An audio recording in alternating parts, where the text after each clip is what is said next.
व्यामिश्रेणेव, व्यामिश्रे नीच्या खाली आघात, व्यामिश्रेणेव वाक्येन बुद्धिम, बुच्या खाली आघात, अनुस्वाराचा म, बुद्धी मोहयसीव मे. तदेकं, अनुस्वाराचा औ, तदेकं वद निश्चित्य, नीच्या खाली आघात, शीच्या खाली आघात, निश्चित्य, ये नश, नच्या खाली आघात, ये न श्रेयो हमाप्नुयाम. पुन्हा एकदा बघा, व्यामिश्रेणेव, नीच्या खाली आघात, वाक्येन बुद्धिं, बुच्या खाली आघात, अनुस्वाराचा म, मोहयसीव मे. तदेकं, अनुस्वाराचा औ, वद निश्चित्य, नीच्या खाली आघात, शीच्या खाली आघात, ये नश, नच्या खाली आघात, श्रेयो हमाप्नुयाम. व्यामिश्रेणेव वाक्येन, व्यामिश्रेणेव वाक्येन बुद्धिं मोहयसीव मे, बुद्धिं मोहयसीव मे.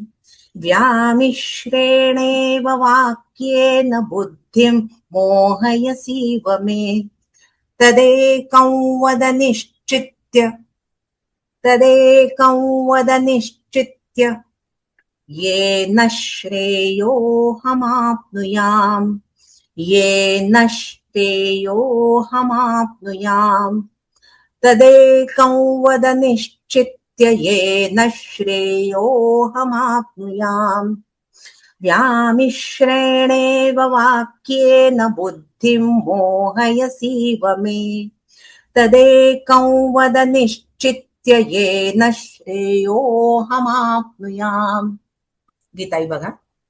मिश्र बोलून बुद्धीस जणू मोहात टाकीसी, जाने मी श्रेय पावेन सांगते एक निश्चित. भगवंताला अर्जुन म्हणतोय, व्यामिश्रेणेव इव वाक्येन मे बुद्धी मोहयसी. म्हणजे हे कृष्णा, मिश्र भाव, व्यामिश्रेणेव मिश्र भाव असलेल्या वाक्येन, वाक्यांनी मे बुद्धी मोहयसी, म्हणजे माझ्या बुद्धीला तू मोहित करत आहेस. तर एकम निश्चित्य वद, म्हणजे तू एक निश्चित काय ते सांग, येन अहम श्रेय आपनुयाम, ज्यामुळे मी कल्याण पावेन किंवा मला मोक्षाची प्राप्ती होईल. हे कृष्णा, मिश्र भाव असलेल्या वाक्यांनी, म्हणजेच द्वर्थी वाक्यांनी तू माझ्या बुद्धीला मोहात पाडत आहेस, माझ्या बुद्धीला मोहित करत आहेस. तर तू काय कर, तरी एकच निश्चित काय ते मला सांग, की ज्यामुळे मी कल्याण पावेन किंवा मला मोक्षाची प्राप्ती होईल. निश्चित येन अहम श्रेय आपनुयाम. म्हणून तू काय कर, तर तू निश्चित काय ते मला सांग, की ज्यामुळे येन अहम श्रेय आपनुयाम, ज्याच्यामुळे मला काय होईल, तर मी कल्याण पावेन किंवा मला मोक्षाची प्राप्ती होईल. असं तू एक निश्चित काय ते तू मला सांग. आता या श्लोकामध्ये देखील भगवंत अर्जुन काय म्हणतोय, की व्यामिश्रेणेव इव, इव हा शब्द, इव म्हणजे जणू काही, तू जणू काही अशा प्रकारे मिश्र बोलून माझ्या बुद्धीला मोहित करत आहेस. म्हणजे आता जणू काही मोहित करत आहेस म्हणजेच काय, की भगवंत जे उपदेश करत आहेत तिथे भगवंताची दृष्टी कशी आहे, तर ती संपूर्ण अत्यंत स्पष्ट आहे, निसंशय ज्ञानाची दृष्टी आहे भगवंताची. पण अर्जुन असं म्हणतो, की तुम्हाला जे काय, तुम्हाला माहितीये तुम्हाला निश्चितपणे काय सांगायचंय, पण मलाच तुमच्या उपदेशाचं मर्म कळत नाहीये. जणू काही, जणू काहीचा अर्थ असा की जणू काही, म्हणजे तुम्ही स्पष्ट शब्दात निसंशयपणे मला सांगतात, पण मलाच कळत नाहीये. कारण का, मी अपरिपक्व आहे, त्यामुळे मला तुमच्या उपदेशाचं मर्म काय हे कळत नाहीये. म्हणजे अशा प्रकारे, आणि म्हणून ती काय, ती त्याला कशी वाटतात, द्वर्थी वाटताय. भगवंत एकदा असं बोलतात आणि एकदा तसं बोलतात असं वाटतं आहे. याला म्हणजे ही अवस्था काय आहे, याला म्हणायचं मोहयसीव मे. अशा प्रकारे मी मोहित होतो आहे, कारण मी अपरिपक्व आहे. अशा प्रकारे म्हणजे इथं आपण असं म्हणू शकतो ना, की देणाऱ्याचे हात हजार, दुबळी माझी जोडी. तो देतोय पुष्कळ हो, माझी जोडीच कमी असेल, माझीच ताकद नसेल तर काय, अशा अर्थाने तो इव असा शब्द वापरलेला असावा. तर आता भगवंत बघा, कारण याचं कारण काय आहे? तर दुसऱ्या अध्यायामध्ये भगवंत संपूर्ण ज्ञानाचं स्वरूप सांगतात, किंवा ज्ञानाचं महात्म्य सांगतात अर्जुनाला, आणि त्याच्याच बरोबर काय करतात? कर्माचं खंडन करतात. श्लोकच बघा ना, की वेदांमध्ये जे मला वाटतं 42 ते 44 दुसऱ्या अध्यायातले श्लोक आहेत. त्याच्यामध्ये भगवंत काय सांगतात, की वेदांमध्ये काय काय सांगितलेलं आहे, तर ते जे आहेत ना, यामिमां पुष्पितां वाचं प्रवदन्त विपश्चितः वेदवादरताः पार्थ नान्यदस्तीति वादिनः. म्हणजे जे काही वर्णनं केलेली आहेत वेदांमध्ये, तर ती सगळी कशी आहे? तर ती सगळी बुद्धीला मोह घालणारी आहे. ती माणसाला काय, स्वर्ग हेच श्रेष्ठ ठिकाण आहे आणि त्याच्यापेक्षा दुसरी कुठली गोष्टच श्रेष्ठ नाही, अशा प्रकारची जी भाषा आहे ती कशी, ती दिखाऊ आहे, ती पुष्पांनी म्हणजे पुष्पित आहे, दिखाऊ आहे. अशामुळे काय होतं, तर त्यामुळे त्या वर्णनांनी माणसं आकृष्ट होतात. पण तू मात्र होऊ नकोस. तर भगवंत अर्जुनाला काय म्हणतात, त्रैगुण्य विषया वेदा निस्त्रैगुण्यो भवार्जुन. तू याच्या पलीकडे जा, त्रिगुणातीत हो, असा उपदेश एकीकडे करतात. आणि एकीकडे कसं म्हणतात, कर्मण्येवाधिकारस्ते मा फलेषु कदाचन. म्हणजे तुझा कर्म करण्याचा अधिकार आहे, पण कर्माचं फळावर अधिकार नाहीये. म्हणून तू काय कर, दूरेणैवरं कर्म बुद्धियोगात नाही. बुद्धियोगापेक्षा दूर नाही म्हणजे निकृष्ट प्रकारचे कर्म आहे. म्हणून तू काय कर, तू याचा आश्रय घे, बुद्धियोगाचा आश्रय घे. म्हणजे आता एकदा असं सांगतात, मी एका पाठोपाठ एक प्रवृत्ती आणि निवृत्ती अशा प्रकारची वाक्य अर्जुनाच्या मनावर येऊन आदळत आहे. आणि त्यामुळे अर्जुनाला काय झालंय, म्हणून अर्जुनाच्या मनाचा गोंधळ झाला, की या प्रकारे काय करावं मी नक्की. म्हणजे आता गीतेमध्ये हा प्रश्न अर्जुन विचारतो, की कारण तिथे गुरु शिष्याचं नातं लक्षात येतं, की जणू काही हे जे शब्द वापरलेत ना सगळे, की अशा प्रकार व्यामिश्रेणे व इव, जणू काही या प्रकारच्या भाषा, म्हणजे हे नातं मुळात हे भानावर येतो, हे गुरु शिष्याचं नातं आहे. आणि इथे ज्ञानेश्वरीमध्ये मात्र त्याच्याही पलीकडे मित्रत्वाचं नातं आहे. शिष्याच्या भूमिकेत जरी असला तरी मित्रत्वाचं नातं जास्त त्याला जवळचं वाटतं. आणि त्या नात्यातून ज्ञानेश्वरीमध्ये अर्जुन असं बोलतो, तो म्हणतो, देवा तुवाची ऐसे बोलावे तरी आम्हा नेणती काय करावे, आता संपले म्हणपा आगवे विवेकाचे. याचा अर्थ काय, की देवा अरे तूच असं बोलायला लागलास तर आमच्या सारख्या अडाण्यांनी काय करावं, आम्हा नेणती काय करावे, आमच्यासारख्या माणसांनी काय करावं बरं. हे म्हणजे कसं आहे माहितीये का, आता संपले म्हणपा आगवे विवेकाचे, हे असं तुझं बोलणं म्हणजे जणू काही विवेक काही उरलाच नाही असं म्हणायचं का. म्हणजे त्याच्यासाठी ज्ञानेश्वर दृष्टांत असं देतात, की तुझं बोलणं कसं आहे भगवंता, वैद्यू पथ्य वारुनी जाय मग जरी आपणची विष सुये तरी रोगिया कैसे निजिये सांग मज. म्हणजे वैद्याने काय करावं, आधी रोग्याला पथ्य सांगा आणि नंतर आपणच स्वतः औषधाच्या ऐवजी विष द्यावं. आपणची विष सुये म्हणजे काय, औषध द्यायच्या ऐवजी विषच द्यावे. मग अशा वेळेला रोग्याने कसं बरं वागावं. अर्जुनाचे प्रश्न कसे आहेत बघा. किंवा अजून एक दृष्टांत ज्ञानेश्वर असा देतात, जैसे आंधळे सुईचे आव्हाटा का माझवण दिजे मरकटा तैसे उपदेशू हा गोमटा ओढवला आम्हा. म्हणजे आंधळ्या माणसाला आडवाट्याने पाठवावं किंवा माझवण दिजे मरकटा म्हणजे आधी तो माकड आणि त्याला मध पाजा, मग तो कसा वागेल, मग त्याची कशी स्थिती होईल. आपल्याकडे ते एक म्हणतं, आधी चमरकट तशातही मद्य प्याला तशातही त्या झाला वृश्चिक दंश त्याला. अशा प्रकारची आमची स्थिती, असं तू करतोय तैसे उपदेशू हा गोमटा ओढवला आम्ही. असा तुझा जो हा छान उपदेश तू करतोयस ना, तो माझ्यावर संकटासारखा ओढवला आहे. आता इथे गोमटा, उपदेशू हा गोमटा, थोडासा किंचित उपहास केल्यासारखा अर्जुन बोलतो. आपण म्हणतो वा फार शहाणा आहेस बरं, असा थोडासा एक छटा त्याच्यामध्ये आहे, की अशा प्रकारे तू उपदेश करतोय. म्हणून ऐके देवा हा भावार्थ तू आता न बोलावा म्हणजे विवेकू सांगावा मराठाची. म्हणजे देवा तू असं भावगर्भ बोलू नको, मिश्र बोलू नकोस, तर काय कर, मज विवेकू सांगावा मराठाची म्हणजे मला स्पष्ट सांग, सोप्या भाषेत सांग, मला समजेल अशा भाषेत तू मला सांग. पुढे जाऊया. आता गंमत बघा की आता या श्लोकाकडे सुद्धा विनोबा काय म्हणतात माहितीये का? विनोबा म्हणतात की याच्यामध्ये आपण मागच्या श्लोकामध्ये बघितले की अर्जुन हा मोठा सावध श्रोता आहे. भगवंताचं सगळं बोलणं तो अतिशय लक्षपूर्वक ऐकतो आहे. पण विनोबा म्हणतात याच्यामध्ये सुद्धा तो आदर्श असा शिष्य आहे जो ज्ञानाकरता जे ज्ञान प्राप्ती करता शिष्यामध्ये जे 4 गुण आवश्यक आहेत ना ते अर्जुनाचे या श्लोकामध्ये दिसतात. आणि ते कसे आहेत तर आता पहिलंच वाक्य बघा, व्यामिश्रेणेव वाक्येन. म्हणजे तू असं काय व्यामिश्र बोलतो, म्हणजे तू काय जे बोलतोस ते स्पष्ट नाहीये. आता जेव्हा भगवंताला तो असा भगवंताशी असं बोलतोय, याच्यावरून अर्जुनाची वृत्ती कशी आहे? निसंकोच. शिष्याने गुरुकडे प्रश्न विचारताना कुठल्याही प्रकारचा संकोच ठेवू नये. का? कारण त्याच्याशिवाय तुम्हाला उत्तम ज्ञान प्राप्तच होणार नाही. मनात शंका ठेवून जर विषयाची प्राप्ती म्हणजे अभ्यास करायचं ठरवलं तर तो अभ्यास कसा होता, त्याचा पाया ढिला असल्यासारखा होतो. म्हणून मनामध्ये शंका नको, तो शिष्याचा गुण आहे. आणि म्हणून विनोबा असं म्हणतात की अर्जुन हा निसंकोचपणे भगवंताशी बोलतोय, व्यामिश्रेणे वाक्ये. दुसरं म्हणतात की ते काय म्हणतात, मोहयसीव मे. म्हणजे काय? जणू काही तू मला मोहात टाकतो आहेस. म्हणजे शब्द महत्वाचा कोणतं? जणू काही. आता जणू काही म्हणजेच काय? नम्रता आहे इथे, की तू सांगतो आहेस मगाशी मी म्हटलं तसं, पण मी मोहात पडतो आहे, म्हणजे स्वतःकडे कमीपणा आहे.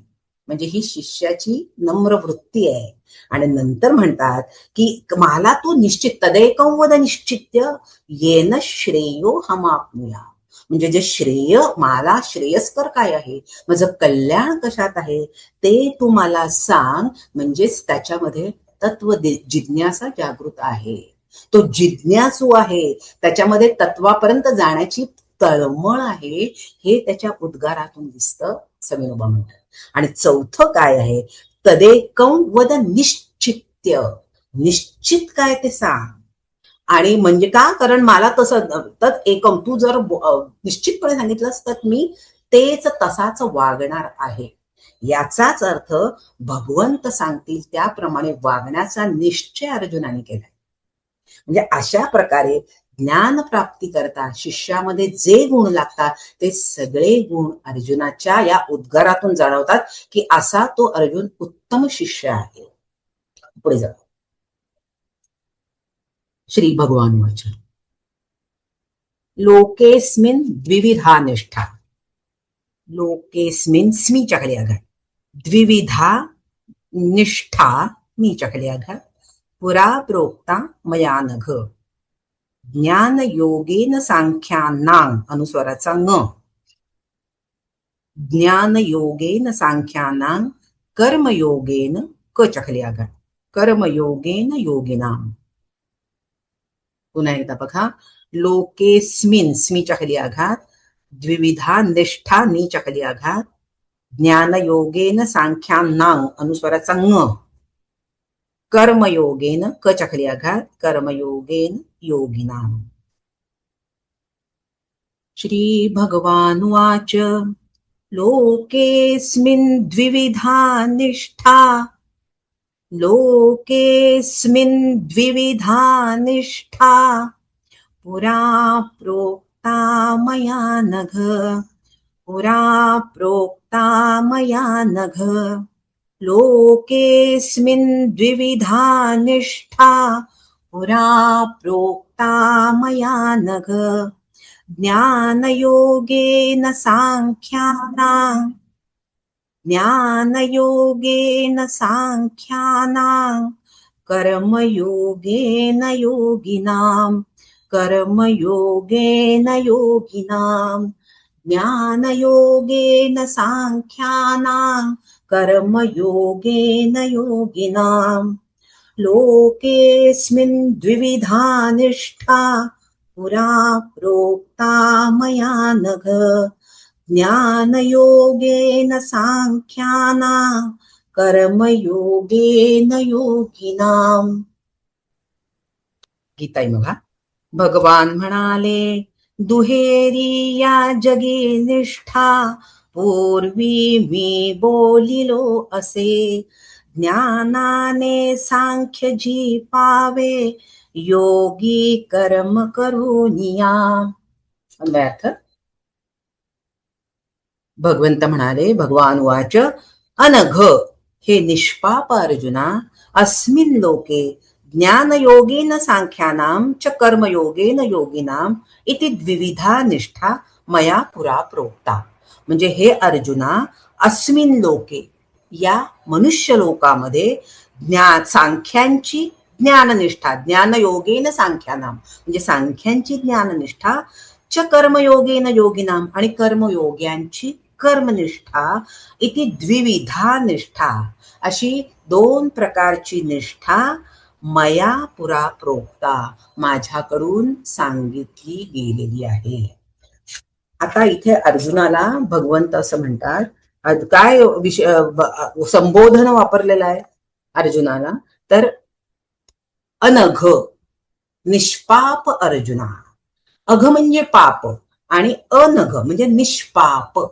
आता अर्जुनाने जे भगवंताशी जे वार्तालाप केलेला आहे, प्रश्न विचारलेले आहेत, त्याच्यामध्ये अर्जुनाचा स्वभाव दिसून येतो. तो कसा आहे? तो अतिशय निर्मळ अंतःकरणाचा आहे, शुद्ध अंतःकरणाचा आहे.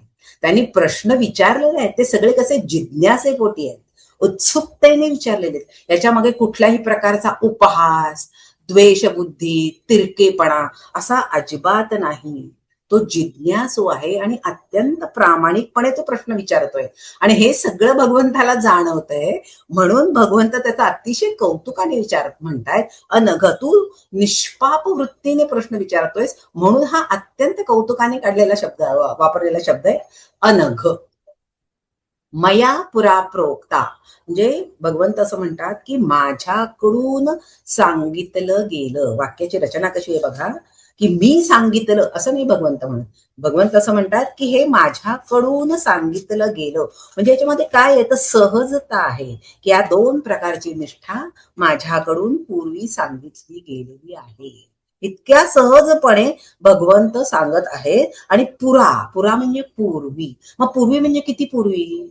तर त्याच्याबद्दल सुद्धा लोक असं म्हणतात की काही भाष्यकार असं म्हणतात की पूर्वी म्हणजे पहिल्या अध्यायात किंवा दुसऱ्या अध्यायामध्ये. तर विनोबा असं म्हणतात की पूर्वी याचा अर्थ सृष्टीच्या उत्पत्तीपूर्वी किंवा पूर्वापार असाही एक अर्थ आहे.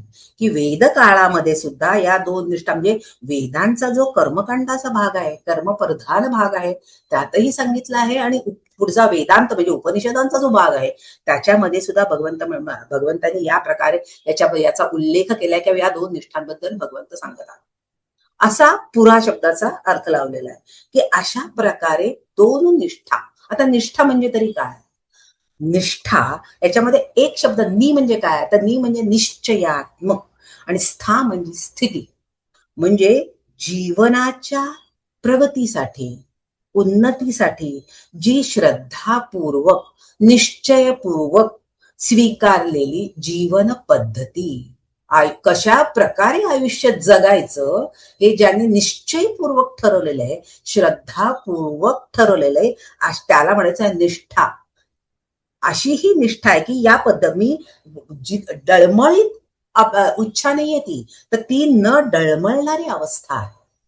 मग आता अशा दोन निष्ठा भगवंत म्हणाले माझ्याकडून सांगितल्या गेल्या. आता उदाहरणार्थ बघा निष्ठा कशा असतात त्याच्याबद्दल बघूया. की महाभारतामध्ये जेव्हा पांडवांना सांगितलं की तुम्ही 12 वर्ष वनवास स्वीकारा, त्या पांडवांमध्ये काही द्रौपदीचा सहभाग नव्हता. की हे जे सांगितलं होतं तर द्रौपदी त्याच्यामध्ये नव्हती. म्हणजे फक्त पांडवांना सांगितलेलं होतं की तुम्ही 12 वर्ष वनवासा. म्हणजे द्रौपदी जरी माहेरी जाऊन राहिली असती तरी चालण्यासारखं होतं. सुभद्रा माहेरीच जाऊन राहिली ना 12 वर्षानंतर.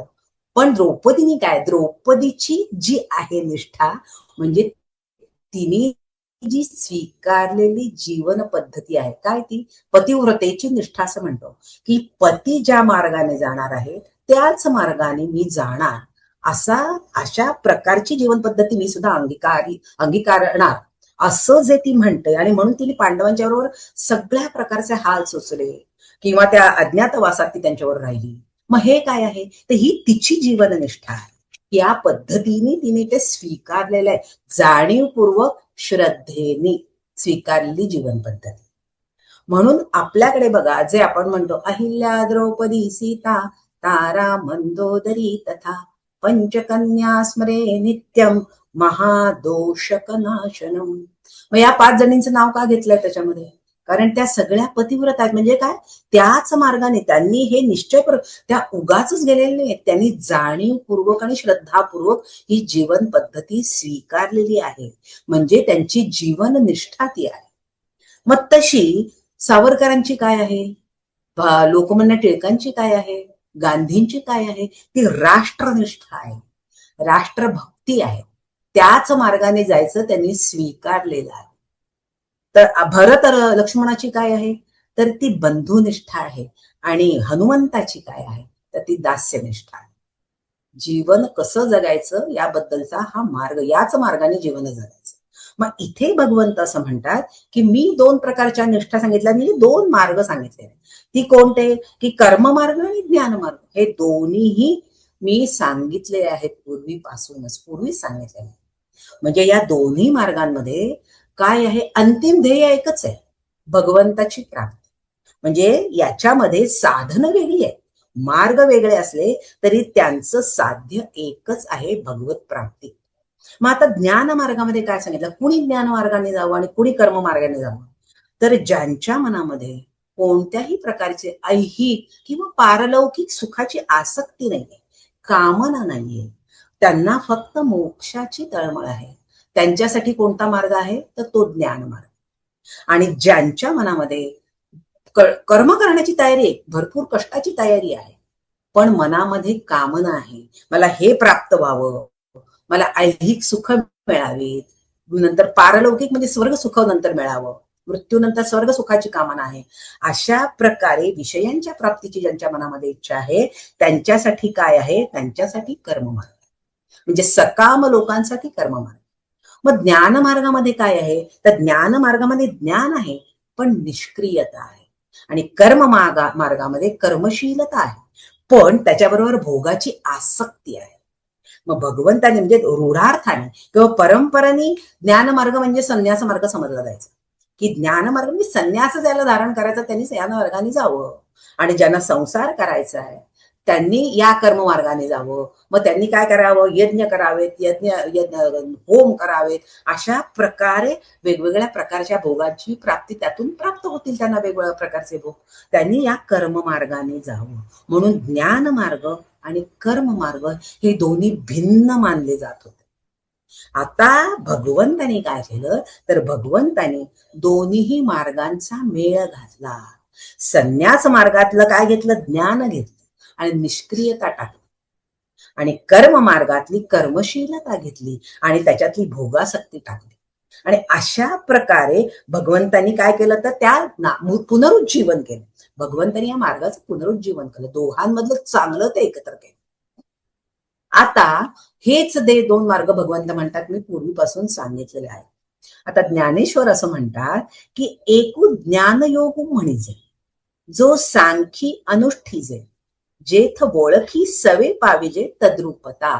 म्हणजे ज्ञानमार्गाने कुणी जावं, तर ज्ञानयोगू म्हणजे जो सांखी अनुष्ठीजे, म्हणजे जो ज्या मार्गाने कुणी जातं सांख्य मार्गाने, की ज्याला विश्वाला व्यापून राहिलेल्या परमतत्वाची ओळख ज्याला झालेली आहे ना, जो हे जाणतो की परमात्म्याचं आणि आपलं नातं काय आहे, परमात्मा आपण देखील परमात्म्याचाच एक अंश आहोत, हे जो जाणतो त्याला शब्द वापरला ओळख, की अशा प्रकारे जिथ ओळखी सवी पाविजे. मग असा जो हे जाणतो तो चटकन भगवंताशी एकरूप होतो. म्हणून त्यांनी कोणत्या मार्गाने जावं, तर ज्ञान मार्गाने जावं. म्हणजे हा मार्ग कसा आहे, जवळचा आहे पण अवघड मार्ग, आणि ज्याची या आत्मतत्वाशी चटकन तद्रुपता होत नाही, असा जो दुसरा मार्ग आहे ना, तो कर्मयोग्यांचा मार्ग आहे. तो कसा लांबचा मार्ग आहे, पण उद्दिष्ट तेच आहे की परमात्मा प्राप्ती, पण तो थोडा लांबचा आहे. मग तो सुद्धा शेवटी तुम्हाला त्या परमतत्वापर्यंतच घेऊन जाणार आहे. पण दोन मार्गामध्ये काय फरक? हा जवळचा आहे पण अवघड आहे आणि हा लांबचा आहे, सावकाश आहे, पण अंतिम ध्येय मात्र प्राप्त होणार आहे, असं ज्ञानेश्वर म्हणतात. म्हणजेच काय की थोडक्यात हे दोन्ही मार्ग दिसायला वरवर वेगळे आहेत. एका मार्गामध्ये काय आहे? सगळी साधन आहे, पूजा अर्चा आहे, मंत्रपठण आहे, श्रवण आहे, कीर्तन आहे, बाकीची धार्मिक कृत्य आहे. आणि या दुसऱ्यामध्ये म्हणजे ज्ञान मार्गामध्ये मात्र काय आहे? फक्त चिंतन आहे. म्हणजे चिंतने तद्रूपता असा तो ज्ञान मार्ग आहे. दिसायला वेगवेगळे भासतात पण अंतिम ध्येय मात्र एकच आहे. हे मार्ग कसे वेगळे वेगळे भासतात त्याच्यासाठी ज्ञानेश्वरांचा दृष्टांत आहे. ते म्हणतात, हे मार्गू तरी दोन्ही परी एकवटती निदानी जैसी साध्य सिद्ध साध्य भोजनी तृप्ती एक. म्हणजे तृप्ती, भोजनाचं उद्दिष्ट काय आहे? तृप्ती मिळणे. भोजन केल्यावर आपल्याला तृप्ती येते, आपण संतुष्ट होतो, मग तृप्ती हेच उद्दिष्ट आहे.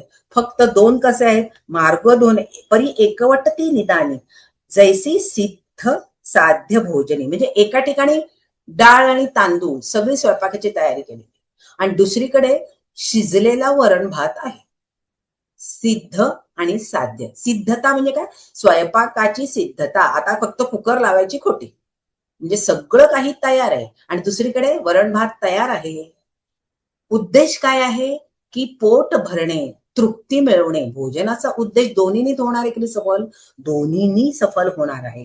म्हणजे दिसायला जरी डाळ आणि तांदूळ वेगळे असले आणि वरण भात वेगळा वेगळा दिसला, तसं कर्मयोग आणि ज्ञानयोग वेगळे वेगळे दिसले तरी अंतिम ध्येय मात्र काय आहे? तर भगवंताची प्राप्ती आहे. ज्ञानेश्वरांनी अनेक उदाहरणं दिली आहेत की कसे दोन्ही वेगळे असले तरी अंतिम ध्येय आहे. ज्ञानेश्वरांनी अजून एक उदाहरण असं दिलं की नद्या दोन प्रकारच्या असतात, काही पूर्ववाहिनी असतात, काही पश्चिम वाहिनी असतात, पण त्यांचं अंतिम ध्येय काय आहे? समुद्राला मिळणे, हेच त्यांचं अंतिम ध्येय आहे. किंवा झाडावर आंबा लागलेला आहे, माणसाला सुद्धा तो खायचा आहे आणि पक्ष्याला सुद्धा खायचा आहे, पण दोघांचे मार्ग वेगळे. मनुष्य झाडावर चढून आंबा खाईल आणि पक्षी काय करेल? पक्षी उड्डाण करून चोच मारेल. मग ज्ञान मार्ग हा कसा आहे? तर पक्षाने चोच मारण्यासारखा आहे. आणि कर्म मार्ग कसा आहे? झाडावर चढून आंबा तोडण्यासारखा आहे. अंतिम ध्येय काय? आंबा प्राप्त करणं.